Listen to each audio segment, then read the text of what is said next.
Retired Lieutenant Colonel Ricky Miller is our guest speaker for the ceremony. Lieutenant Colonel Ricky Miller was commissioned to the Quartermaster Corps in 1984. He has served in numerous leadership positions to include company commander and battalion executive officer. He has served in various overseas assignments to include Hawaii, Korea, Germany, and Kuwait. Lieutenant Colonel Miller has also served on several general officers' staffs, 2nd Infantry Division, Korea 13th Corps Support Command, Fort Hood, Texas, 3rd Army Headquarters, Fort McPherson, Georgia, U.S. Army Assistance Command, Kuwait and U.S. Army Network Enterprise Command, Fort Worth, Huachuca, Arizona. Lieutenant Colonel Miller has various military awards and decorations to include the Legion of Merit, 5 Meritorious Service Medals, and the Air Assault Badge. He is married to Deborah and they have 2 adult sons, Colenta and Octavian.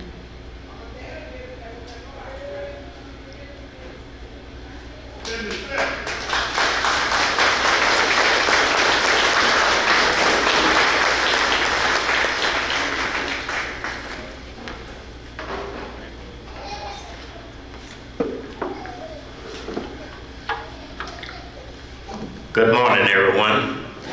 Can we give those students a loud applause for the work that they've done in this program this morning?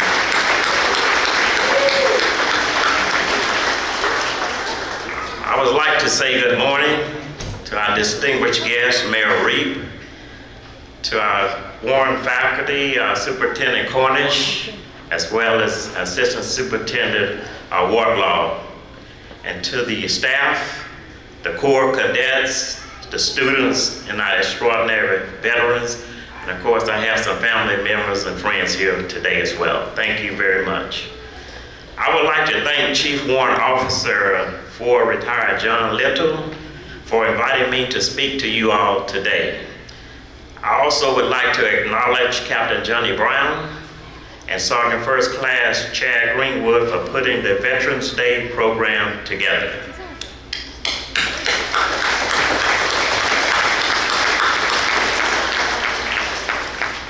Indeed, I am humbled and honored to come back home and stand before you today. It has been 46 years since I walked the halls of Warren High School and embarked on a military and civilian career that expanded 4 decades. Many veteran service organizations will gather throughout the country in honor of Veterans Day, formerly known as Armistice Day, in recognition of a truce between Allied nations and Germany during World War I, which went into effect, causing a ceasefire on the 11th hour of the 11th day of the 11th month. On June 1st, 1954, November 11th became a national holiday honoring all veterans of all wars. The observance of Veterans Day celebrates and honors American veterans for their patriotism, love of country, and willingness to serve and sacrifice for the common good. I would like to commend C.W. Ford Little and the group of volunteers who restored the American Legion building and created an impressive wall of heroes, displaying photographs of many Bradley County veterans who served their country throughout the years. My goal today is to historically contextualize those photographs in relation to the ordinary Bradley County citizens who left the rural way of life and answered the nation call during various periods of American history. The first historical event is World War I, 1914 to 1918. At this time, Bradley County was firmly established as a cotton producer, and prominent outside timber investors, namely warehouses, were buying huge tract of timber in the county and established a lumber mill that is known today as Potlatch, while the Southern Lumber Company operated the old Bradley Mill. The second historical event linked to the Wall of Heroes photograph is the Great War, World War II, 1939 to 1945. During World War II, Bradley County was still recovering from the stock market crash of 1929, which led to the Great Depression. The Great Depression lasted over a decade. During this time, Bradley County unemployment rate was very high. The cotton market was stressed to include lumber prices and reduced aging. The lumber mills were operating at low volumes to include paying lower wages to the workers. The United States formed a declared war on the Axis power, Japan and Germany and Italy, after the Japanese attacked Pearl Harbor in December 1941. Many Bradley Countyans volunteered to serve in the various services, while others were drafted to cover the manpower requirements for both the European and Pacific theaters. After World War II and many victory parades, service members returned to Bradley County with new skills acquired during the Great War. They established businesses, bought farmland, and obtained good paying jobs in the lumber industry, while others used the GI Bill to enroll in nearby colleges and became educators. Warren became the economic hub for most businesses operating in Southeast Arkansas during this time. Moving further along the Wall of Heroes, you will encounter photographs whereby service members look somewhat sullen. These were the participants of the Korean War, 1950 to 1953. They were known as the Silent Generations. Do we have any Korean War veterans present today? These service members lacked the necessary training and fought with obsolete equipment left over from World War II. Due to many tactical blunders during the war, an armistice was signed, and the Korean Peninsula was divided at the 38th parallel, which is still in existence today. There were no victory parades for these service members. They were sent home to suffer in silence. The next group of photographs consists of young draftees who are in their early 20s. These service members fought in Vietnam from 1955 to 1975. Do you have any Vietnam veterans present with us today? Thank you for your service.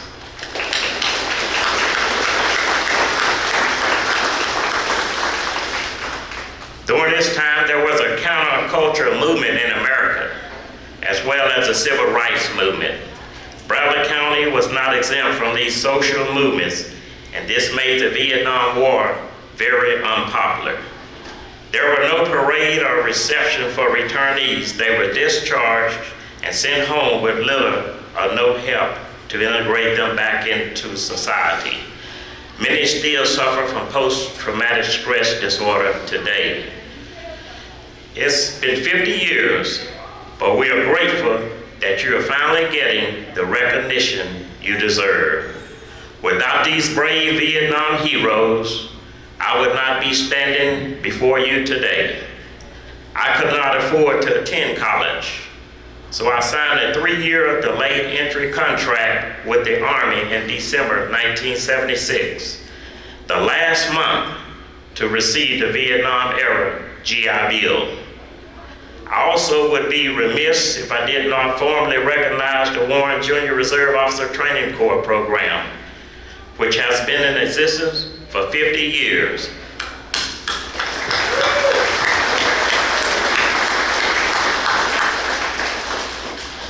I commend Captain Johnny Brown and Sergeant First Class Greenwood for revitalizing the Warren JROTC. It is crucial to the Warren School District as well as the community. 4 years of participation in the Warren JROTC program not only prepared me for a 3-year enlistment, but also 21 additional years of leadership and management as a commissioned officer in the regular Army. After graduating from Warren High School in May of 1977, I, along with my best friend, Tony Marshall, who is present today. Tony?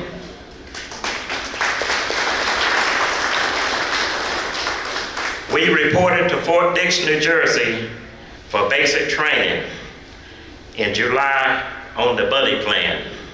After completing basic training, we reported to Fort Lee, Virginia to attend the Advanced Individual Training School as materiel supplyman. Tony and I were separated after graduation. He was assigned to Fort Carson, Colorado, and I reported to Fort Sill, Oklahoma in the fall of 1977 and served with 8 Battery, 32nd Field Artillery. After a year at Fort Sill, I was assigned to Berlin, Germany for the remainder of my time in service. Using my Vietnam GI Bill, I enrolled at the University of Arkansas at Monticello in the fall of 1980, majoring in history and social studies. During my sophomore year, an Army Senior ROTC program was established on campus. I was selected as the battalion commander of the UAM Senior ROTC program and held that position until I graduated in the fall of 1983. After 3 years of study, I graduated magna cum laude from UAM and was selected as a distinguished military graduate and commissioned as a second lieutenant in the regular Army as a quartermaster officer. I reported to Fort Lee, Virginia in January of 1984 to attend the Quartermaster Officer Basic Course with a follow-on assignment to Hawaii. During my 3-year tour in Hawaii, I was assigned with the 725th Maintenance Battalion and the 25th Supply and Transport Battalion, supporting the various infantry units in Korea and Japan. Subsequently, I was promoted to captain and attended the Quartermaster Advanced Corps at Fort Lee, Virginia. My later assignments were Company Commander at Fort Hood, Texas, Assistant Professor of Military Science at Arkansas State University, where I received my master's degree in history. I served as a planes officer on the 2nd Infantry Division staff in Korea, where I was promoted to Major. Battalion Executive Officer, Special Troops Battalion, 13 Corps Support Command, Fort Hood, Texas, and as a Logistics Plans Officer, 3rd United States Army, Fort McPherson, Georgia, where I was promoted to Lieutenant Colonel. I served as a Joint Logistics Officer, U.S. Army Military Assistant Command, Kuwait, and culminated as a Staff Officer, U.S. Army Network Enterprise Command, Fort Huachuca, Arizona, where I retired in February of 2005. My commitment and desire to serve my country did not end after hanging up the uniform. I sought and gained employment as a Department of the Army civilian in the United States Army Forces Command. Ultimately, I received the rank of GS-13 and retired after 13 years of service in March of 2019. Currently, I'm an active member of Willie B. Hatcher, American Legion Post 516 in Medina, Georgia, where I continue to represent the Army values through community service. Notwithstanding, I'm not the only one who benefited from the Warren JROTC program. When you look at the photographs on the American Legion Wall of Heroes, there are many Warren JROTC cadets and other Bradley counties who served in Desert Storm, Operation Enduring Freedom, and Operation Iraqi Freedom. As service members and veterans, our duty is to uphold the oath that we swore, whether in uniform or out, to defend the Constitution of the United States and bear good faith and allegiance to the same. This oath is embedded in our professional culture and underpins the values that shape and define our all-volunteer force. To that end, as military professionals and veterans, our most important asset is the trust of and credibility with the American people. In closing, I would like to thank my wife, Deborah, a 1978 graduate of Warren High School, for supporting me throughout my career, as well as my sons, Octavian and Calente, a 1997 graduate of Warren High School, who served 3 combat tours during Operation Enduring Freedom and Operation Iraqi Freedom. I also have a grandson, Calix, a 2018 graduate of Warren High School, who is currently serving in the United States Air Force. I would like to thank you for attending today. May God bless you and your families, and may God bless our service members, and more importantly, may God bless the United States of America. Thank you.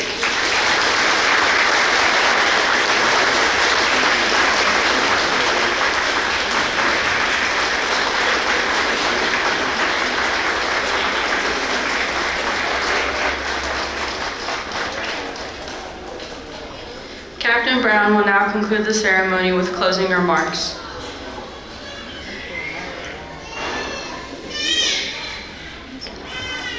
Good morning. Good morning. I'm very glad and happy to see all of you here today. And again, I'd like to thank Colonel Miller for taking this long trip to come back home to take part in our program this morning. Also like to say thanks again to the administration and all the principals. And I'd like, last but not least, remember to thank all the veterans. Most of the things that I receive when I walk in the streets, you know, we have to wear uniforms basically every day, some type of uniform.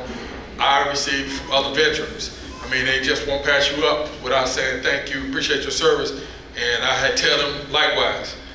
Okay, I also like to thank the elementary schools for their performances, great performances from ABC and the elementary school. And I did speak to some family and consumer science service classrooms yesterday, and one of the things that I was telling them was that, you know, they should consider serving their country as well as the people that we salute during Veterans Day. You might not, you know, you don't have to go in service at age 17 or 18. I was 26 years old when I made the decision to go in. I just felt like I wanted to serve, and I was getting older, so I made the decision to go, even at the age of 26. But you don't have to go into military service. You can go into the emergency services or some type of first responders courses or training or participate. You don't have to go full-time in the service. You can go the route that I went, which was the National Guard and Reserve, and still, you know, give service and continue to work as a civilian. So last of all, I'd like to thank each and every one of you that came out to our program. God bless.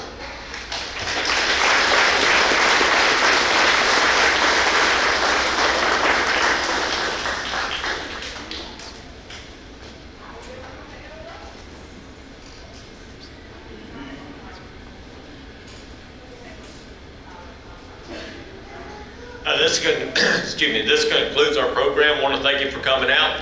Hope you have plenty of pictures of the little kiddos and everything, but appreciate your attendance. Thank you very much.